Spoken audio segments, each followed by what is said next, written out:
of people coming in. Okay, so the topic today is how to onboard for retention, and looking at this whole idea of onboarding, why it is so important in this environment where talent recruitment and retention has never been more important or challenging. Just to introduce myself, I know some of you know me because I can recognise names, so thank you for being return webinar visitors. I am CEO and founder of Actus performance management software. So not only do I do things like webinars and training, but we also have software which is all about people and performance management, and it does other things as well, like 360 feedback. And we have aligned training as well that we deliver in terms of management training, change training, and other consultancy. So if you want to know more about that, there'll be links and you can always have a look at that at some point, bear us in mind. If you haven't met me before, just a quick introduction. So my background is corporate HR, but I've now been in a small business for a really long time. I'm also a chartered psychologist, which makes me very interested in people, sadly so. I've mentioned that my day job in terms of Actus, I host the HR Uprising podcast, actually. So some of you may not have come across that. A lot of these topics or variations on these topics we cover. We've done 170 odd episodes. So if you like a podcast, you might like that. I'm an author and you can read the rest for yourself. I'm very glad back into netball season. So let's focus on the learning outcomes for this particular topic. So I'm going to talk about 5 different types of onboarding in a bit more detail, and I'm going to explain maybe some ways in which we could think which are most relevant for you in your business. And so this is quite a practical webinar, I hope. So that's the whole idea, is something that you can be a little bit thought-provoking and maybe useful to you in terms of making your onboarding process as effective as possible, and helping you to keep those people that you're working to recruit. Just to get a sense of the amount of recruitment you're doing at the moment, and again to get the interaction going a little bit, I'm just going to pop up on the screen a poll. So just let us know whether you've been doing lots of recruiting, and you can say it doesn't have to be you personally if you don't do the recruitment, although I know I have a recruitment person here. But have a think about whether or not you've been involved in recruitment recently. Some of you are doing a lot of recruitment, I can see going up. So let me just share those results here. Right. So we've got a real range here, but undoubtedly, if you're doing more than half of you are recruiting more than 25 people, or have been doing in the last 6 months. So therefore, onboarding is a key part, I'm assuming, of your role. Or is it the fact that you're losing people and therefore it's really important to make sure that they are being onboarded? Interesting to know that. Do let me know what you're looking at, or why it's something of particular interest to you. Do you feel that you've got an issue with retention, or is it just something you want to freshen up your onboarding process? And hi, I'll just say hi to Val and Terry, who are also local to us as well, because I'm in, may not have heard, we're in Redbourne, so I've got some local people on this call. Right, so in terms of getting the chat going, how have you found, and now we are in most cases working in a hybrid environment, have you found recruitment or onboarding remotely or virtually to be different from how it was 3 years ago? Let me know in the chat, has it been different? If it has been different, what's different about it? Hi Chinwe, I remember you've been on before. I recognised your name, so welcome back. So let us know in the chat. I know it takes a moment for the chat to come through, how you might have found it. Has it been different? Has it been has it been the same? But are you finding you're having to do more of it? I recently, it will come out soon on the podcast. I did a podcast recently with a guy from a company called Hireful, Adrian McDonald, and he was saying that actually the volume of recruitment and the pace of recruitment is way quicker. People have to respond faster. You have to get back to people more quickly. Otherwise, the talent, because it's kind of so challenging to recruit the right people, they've gone on to another job. You can't hang around in terms of that. So Val, sounds like you're saying a similar thing. So you're doing your first interviews via Zoom, and before you did it face to face. But the good thing about that, I guess, is it speeds it up. Yeah, Terry, in your environment, I can see into charity, you do want face-to-face, don't you? And they're going to come and work face-to-face, I'm assuming, in a shop. Yeah, so it's challenging, isn't it? So you've got loads of roles to fill, not enough people. So it can be tricky there. Nikki's saying, yeah, demand is outweighing the supply, although the process has improved as long as we move it on at a pace.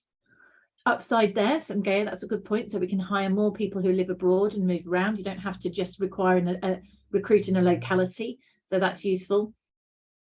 Yeah, okay, so that's interesting. Yeah, so M Chandra, I'm not sure what your first name is, but you're saying actually you may move to hybrid. You've been doing it all virtual, but actually maybe wanting to do some of that. That makes sense. Okay, so thank you for your contribution there. So why might it be even more important in a hybrid world? I think this is fairly obvious in terms of what you're saying here. Exactly as you're saying, you're having to move more quickly. You're having to engage people. You want to make sure, you know, the reality is you could lose talent in the time it takes from making an offer, or if you take too long in the actual recruitment process. And don't worry, I'm going to go on to onboarding. If you take too long in the recruitment process, then you might actually lose somebody who chooses not to stay. Yeah, so exactly, and that's what Brenda's saying. So you're already doing lots of it remotely, but keeping people engaged and retaining them on the way through, keeping them interested. And actually part of this is this concept of pre-boarding. I think is more important than ever. So the guy I was talking to on the podcast, which will come out in a few weeks, we were really talking a lot about what you can do between making an offer, i.e. this pre-boarding bit, and then the onboarding, which is what I'm going to primarily focus on here.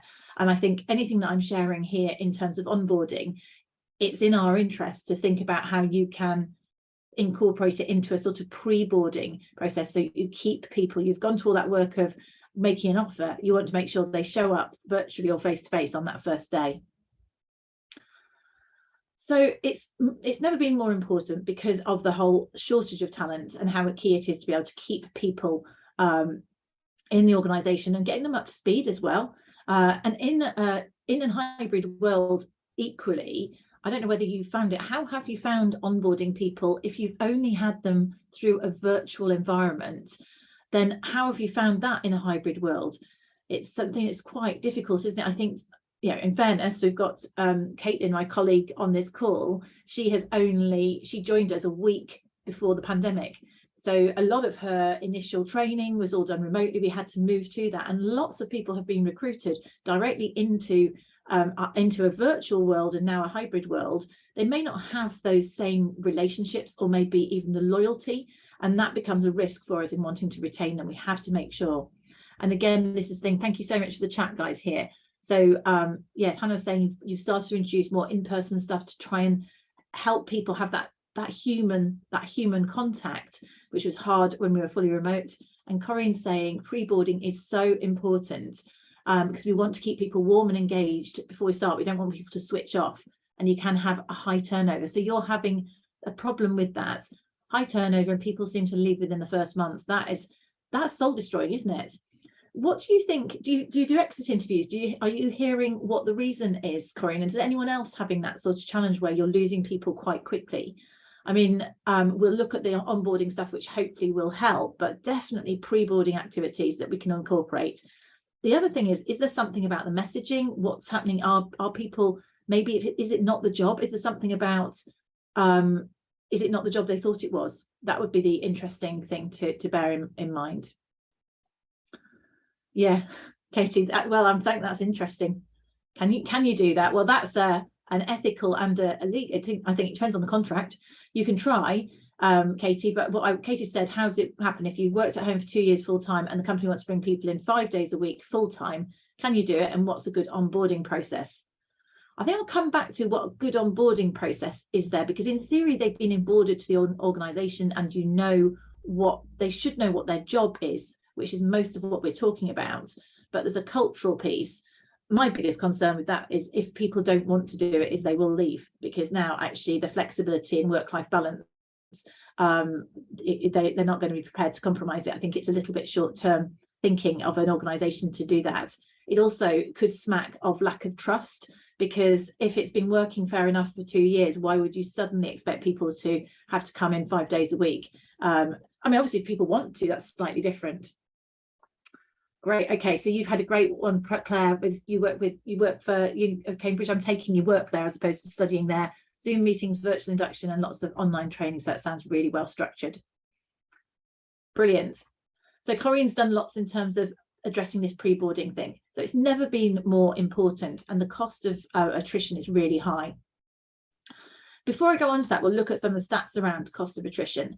Why do you think it is important, or does your organisation, which of these business benefits, if you like, if you're trying to persuade your organisation to do things slightly differently, to improve the way in which they onboard, which would you say is the most important business driver? And you can only choose one, and I appreciate you might think multiple. Which would be most important, and if you're trying to make that business case? I'm guessing at what I think the answer is, but I wanted to check and see whether you think it's the same one.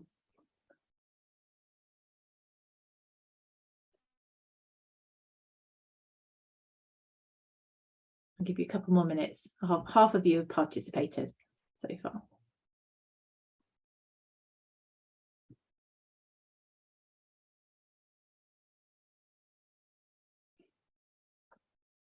It really does help, doesn't it, Mike, if you can find out why people are leaving. And also, as you say, you're seeing that ongoing onboarding. It's not just that first 6 weeks to 3 months. It's actually going beyond that, is what you're looking at. So this is really interesting, what you've shared here. And actually, I would have thought it was all about retention, but this is what you're saying is most important business driver. Actually, you want people to be engaged. So I'm assuming engaged in the organisation, engaged into the culture, and establishing this effective team and business culture. So it's actually that's what you're looking for, getting people to. So it's not just about being productive. It's not just about keeping them. It's about making sure they are contributing and fully engaged in the organisation is what people are after, and not even just about recruitment costs. That's interesting, very interesting. Thank you. Okay, so a few sobering facts. Although we're talking about engagement here and otherwise, you're not alone, those of you who are saying this, and actually this information is probably 2 or 3 years old, so it could even be higher, this data, in terms of the new people leaving their job. So this data, I think it was 2020 data, Forbes was saying that at that time, 1/3 of new employees left their job within the first 6 months, which is a real shame. Even if it's not about the cost, it does actually, if you think about it, makes the cost of recruitment higher than you think. The decision about how long to stay with the business is made within the first 2 weeks, which is fascinating. So someone's experience as to whether they feel welcome, know what to do, come into the right job, it's made really quickly. And again, that's borne through in your comments, where some of you are having people leaving within that first month. Glassdoor research says that organisations with a strong onboarding process can increase retention by 82%, and SHRM, which is CIPD in America, onboarding is the key to retaining talent. So it's a really important thing to take seriously, and often gets a lot less airspace in an organisation than recruitment. So if you are in a recruitment role, it's all about recruiting people, but then where does the responsibility for onboarding sit? And ideally it would sit in the organisation with the line managers, wouldn't it? But I think it needs to be overseen and to be supported by people professionals to make sure it's done well. So if people were leaving, and we know that we've had this experience, what do you think might have made them stay in terms of this? So I've got 6 options here. When people were surveyed, what did they say was the top reason that would actually have made them stay? Let me pop this up for you while you read down the options.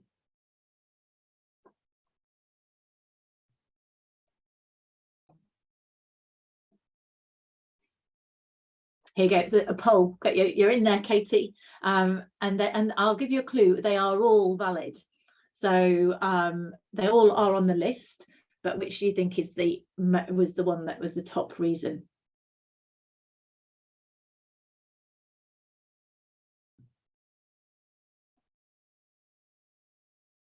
And again, I think this is SHRM stats I've got here. So I'll give you a couple more seconds, a few more if you want to respond. Up to 80%, almost there. Brilliant. What a responsive group you are. Okay, I'm going to end the poll and I'll share it.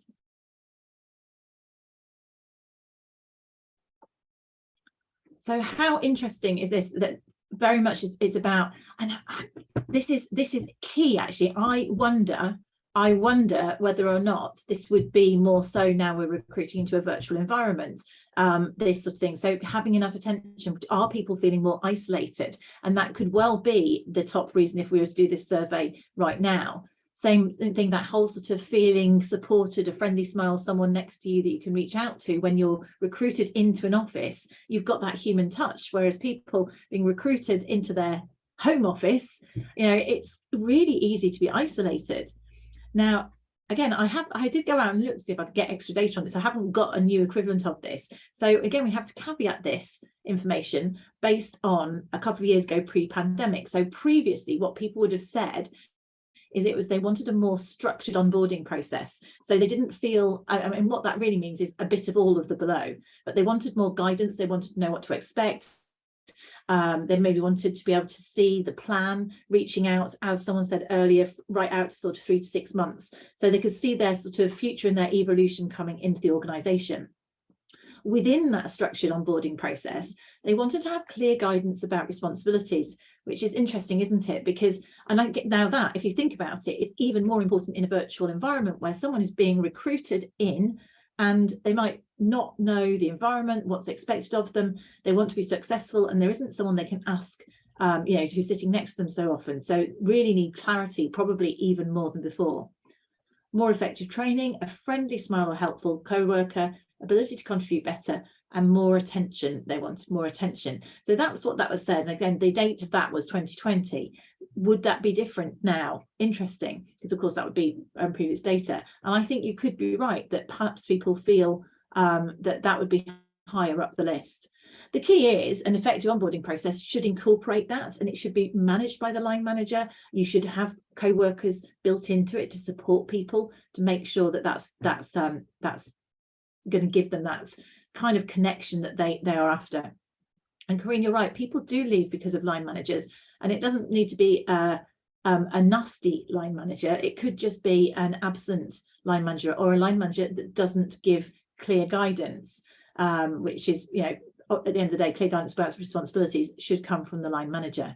So line managers play a massive part in this, and if they are operating as individuals as opposed to managers, and not really focusing on their people management responsibilities, it's actually almost easier to do that in a virtual environment, for people to just get sucked into their own day job and not invest the time in their team. Then that's going to perpetuate the problem, isn't it?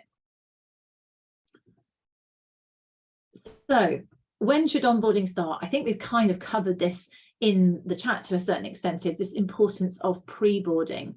So I would argue that onboarding, if we say there's a pre-boarding until day one, we should, at point of offer or acceptance of the offer, we should think about starting that onboarding right there. I mean, if you've got somebody who's working 3 months notice, that's a hell of a long time for them to go off the boil, or to be poached, or to be counter offered by their organisation.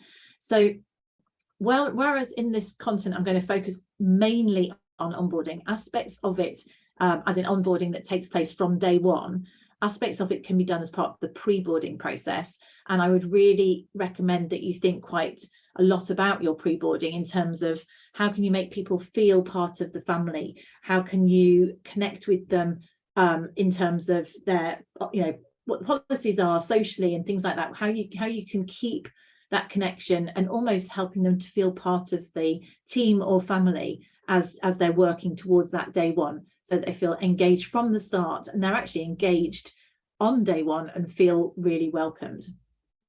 So think about starting it from point of offer. And if you don't have something in place, you could have sort of templates, and about earlier, they do a little video from the team and send things out. They just have a program of communication that they keep in with that person as they build towards their date.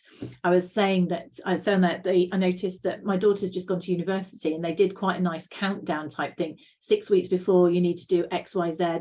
5 weeks before. And what this also does is it alleviates anxiety. There's plenty of anxiety around, and it's a bit nerve-wracking leaving a job and starting a new one. So knowing that you're going to the right place, feeling confident that you're wanted, that you're valued, you're going to be welcomed when you get there, and being given little bits of information as you go through it, all really help play that part in terms of building confidence and building that loyalty and engagement with your organisation before I've even started on day one.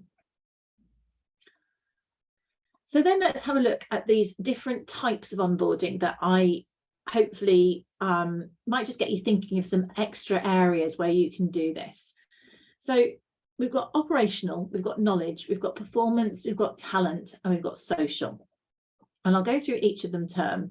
And certainly when I think back to when I last joined an organisation, I don't think we did much more than operational and knowledge onboarding. So these other aspects are ways in which we can make sure that our onboarding process is really holistic and is going to get the best out of people. So operational stuff, this is the stuff that we know we've got to do. So it's, making sure that people have got the right equipment ready. And of course, you've got to make sure if they're going to be onboarded at home, that it's delivered to their home. So it's things like, phones, computers, making sure they know what the policies are. Maybe it's induction dates, things like references, all of the kind of slightly boring stuff. But without it, it's really a real issue.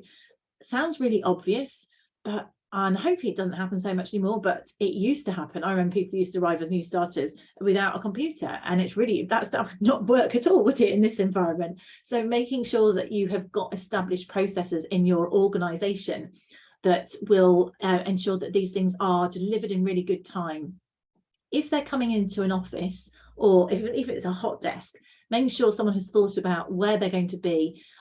Is there someone that they can reach out to, that they can connect with, that's going to help them? And just make sure that the process is such that it's organised and in place as early as possible, and done ideally as part of this pre-boarding.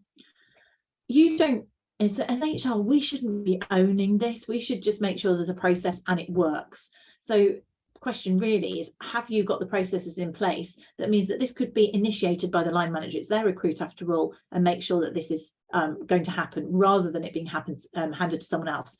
Or you may have a part of the organisation that leads on it, but that's the key. So the operational stuff, it's the stuff that just has to be done. Richard's saying, hi Richard, that you've got a follow-up phone call once the candidate has accepted the offer. That's really valid. Isn't that interesting? It's almost common sense, isn't it? But actually that is exactly what you need to do. Is that from you, Richard, or is it from the line manager? He's saying this allows to add the personal touch to an online process and ask questions and check all documents are submitted in a timely manner. Yeah, so you get the information, they understand why that information is important. HR admin do it. Now, I would say, let's take that to the next level. We should be telling our line managers should make sure that they do that. I wonder if they do. Do you know, Richard, if your line managers do it? Because that's the obvious thing. You're going to come into my team. I need to make that personal connection with that person. It's not just HR has done the job of recruiting. We need to make sure that the connection with the line manager is in place from the start. Okay, so then it's about knowledge onboarding. The reality is there's always information. There we go. You've got an idea already, Richard. There's always information that people need to absorb. And one of the things that you often find when you're new into an organisation is it's really overwhelming, because there's so much to take in. And we're not just talking about, what the job is, how to do it. It's who do you ask things? How do you get things done? There's loads of things that just take a while to get sorted. Think about, could any of that be done in pre-boarding? Now, I do remember, for example, policies. I remember getting a heap of policies. You could send links to things. And if let's say it's a 6-week period or even a 3-month period before someone comes on board, you could drip feed little bits of information to people, ideally with a nice covering letter so they can see why that they would want to do it. But, here I thought you might want to have a little look and think about the benefits that you're interested in. Or actually, this is a webinar that we ran recently for customers, which talks about our product set. They might be interested in this, or here's a news release where we have just won an award or something like that. So it's all little bits where you're drip feeding, ideally, without overdoing it. But hopefully, if that person is excited about joining, then they are going to be prepared to do some of this stuff in their own time, in fairness. You can't expect them to, but they are mentally coming to join you. So it's quite a good opportunity to help them get some of that information on board, so that they are drip feeding it and it's not completely everything on day one. So thinking about how knowledge can be broken into digestible chunks and ideally self-serve in this sort of just-in-time fashion. If it's not the case, and you've got to wait till day one. So I mean, again, when I remember joining an organisation, this is all face to face, and I had meetings booked, which was great to go meet all these people, but they had me driving to Bristol, to Scotland, I was just absolutely exhausted. I was going all over the place. Now I can't see that happening now because it's not really the thing to drive around, but you could do the equivalent by drowning somebody in Zoom calls or Teams calls. Now I've got a meeting, so while you want to give people a timetable with meetings already set up for them, you do want to do that so that they can be effective and meet those key people, even if they're onboarding virtually, as much as possible. Get those in, make sure there are gaps, and make sure there is stuff that they can do which isn't non-stop, that kind of exhaustion of being virtual. Equally, you don't want the other side either. You don't want people just sitting reading manuals, which is such a lazy, I've seen that happen too, it's such a lazy way of onboarding people. So people want to be able to feel like they're contributing as soon as possible. So it's just applying common sense, yet quite often, most of us here are people professionals. We might need to coach the line managers to say, how are you going to break that down? What information could you send in advance?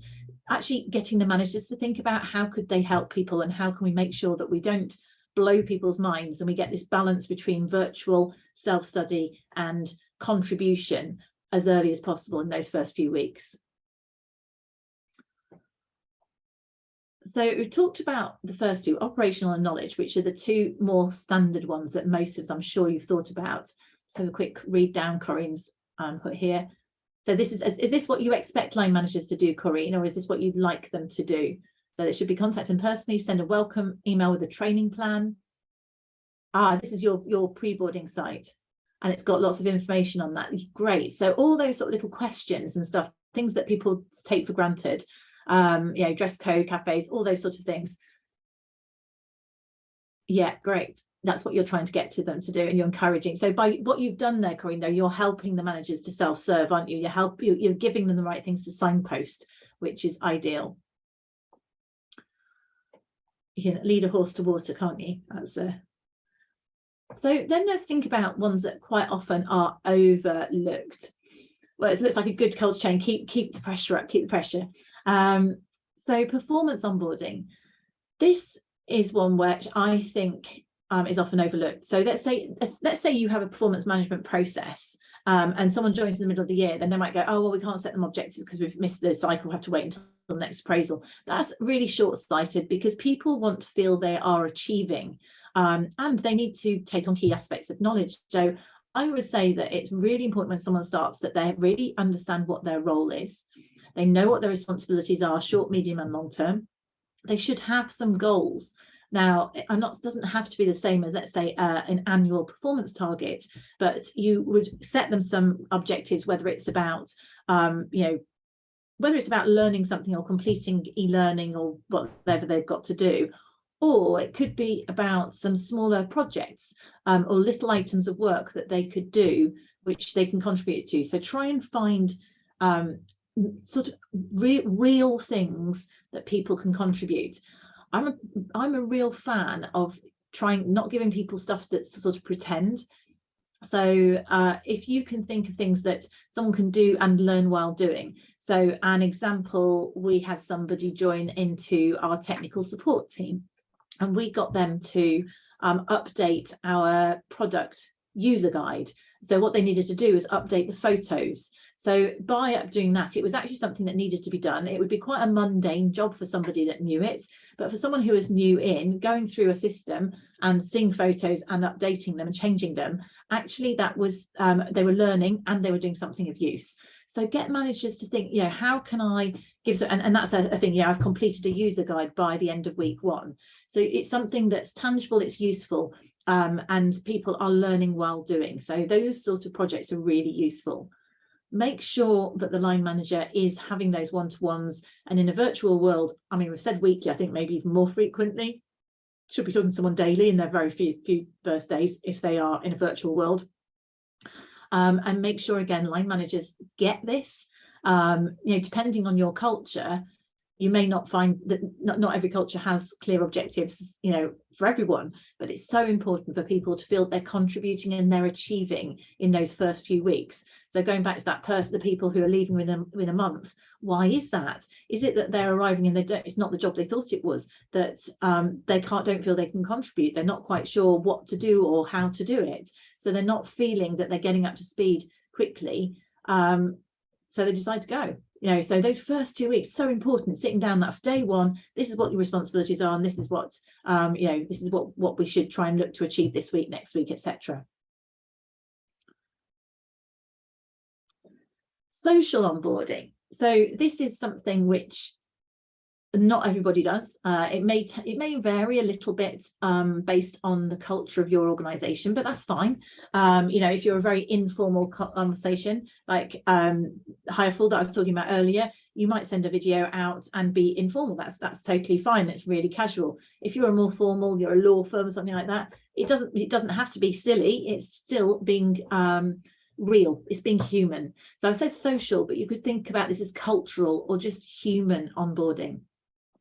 So some of this is making sure those conversations that we've talked about already, so the actual picking up the phone, popping emails out with, you know, here, this might be of interest, during the pre-boarding process, keeping people communicated with, connected with.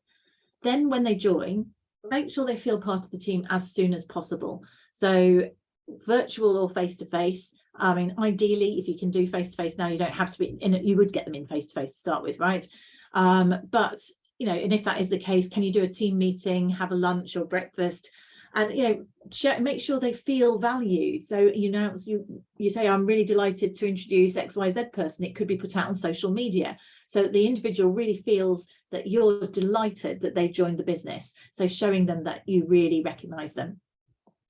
Make sure, one of the things that if you know something personal about them, and there's a question here from Corinne that I'll see if anyone else wants to comment on as well, because we've got buddy and you've got a buddy system, find it's not consistent, so anyone's got some tips there. But this was quite a nice idea. Again, if you've got someone, if you can find out through the pre-boarding process, you might have some standard questions. So a member of my team has done this really, really successfully, and she owns our onboarding process.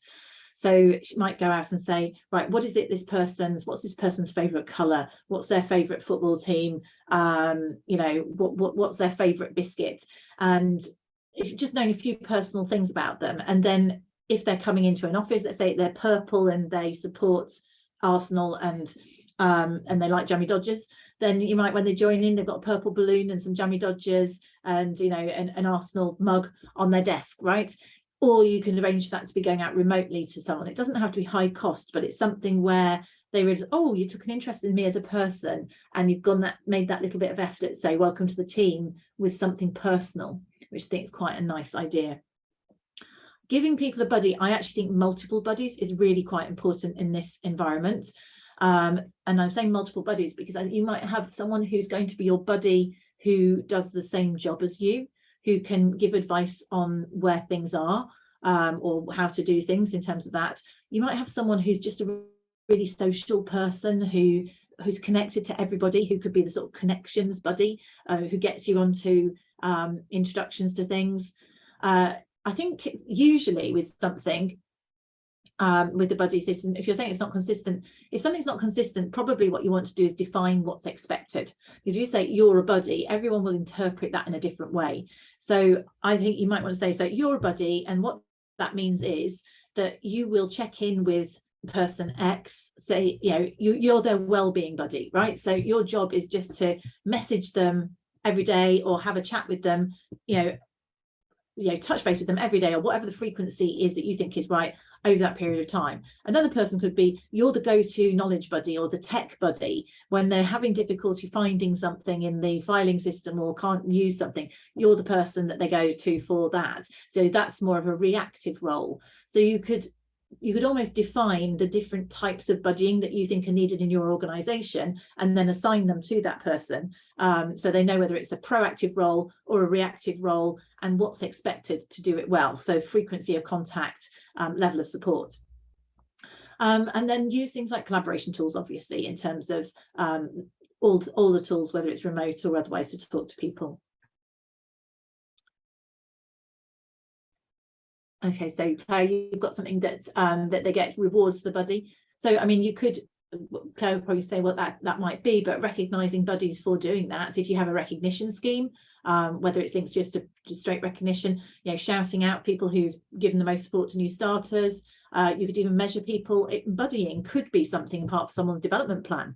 If someone who wants to be a team leader of the future, you say, well, actually, you can be our induction buddy for the next few whatever, and it's your job to help people settle in and support them in that way. And you could put that as an objective for somebody. So again, it's about being really clear about what the role of buddy is, if you want it to be delivered consistently, and then recognizing people for it. So great if you can be generous, like Claire's organisation is, but Corinne, I don't think you necessarily have to do that.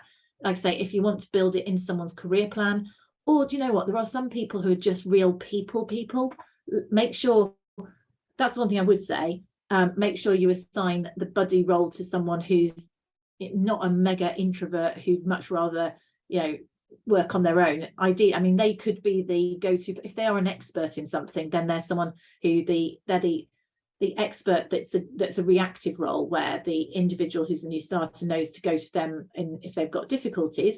But you know, you want to get the social bunny, the warm, friendly person to be the team buddy, the social buddy.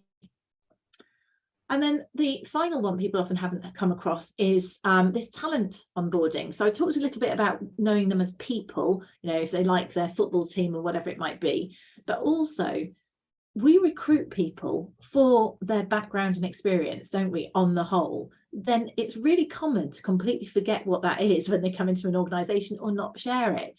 So could we find out their unique skills and experience and put them to good use as soon as possible? So let's say you've just recruited somebody who's come from the NHS and you actually you work in healthcare. You could get them to do a webinar, or they are Prince 2 trained. Maybe they could do an introduction to whatever that might be. Allow them to showcase their talents, which gives them recognition again and shows that, you know, you value them for what they bring.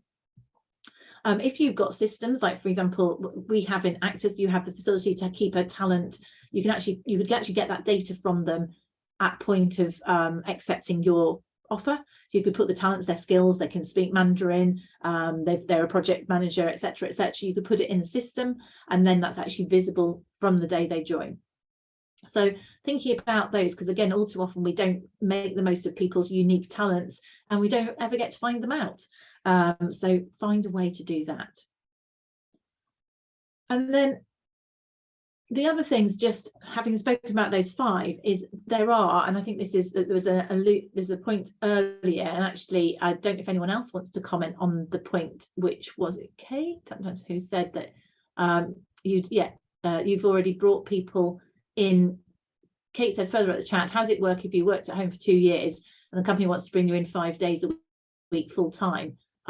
So you could talk about that as sort of new role onboarding, cross-boarding, but maybe not. As I say, it depends on the message that's putting out and why it's being done. But making sure we do think about pre-boarding, which we've talked about quite a bit. We talked about onboarding, but there is such a thing as cross-boarding, which you may or may not have thought about. If you're in an organisation, particularly larger ones where there's almost different cultures and different silos, thinking about how do you almost induct somebody into that new department or their new role. So helping them to get up to speed with either in a new department, there might be different sort of processes or cultures. In a new role, there's new stuff to learn.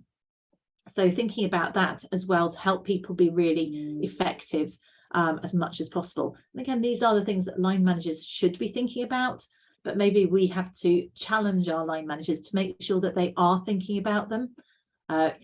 Internal movers, Corinne, exactly that. So cross-boarding, going to, you know, if you're moving across a different department or boundary.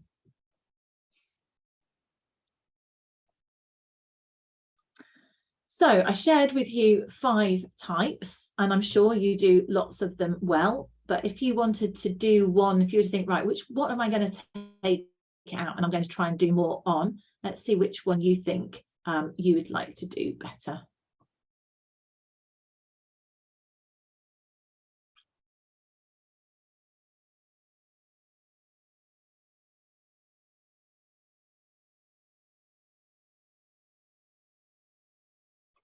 And actually we've got a real spread.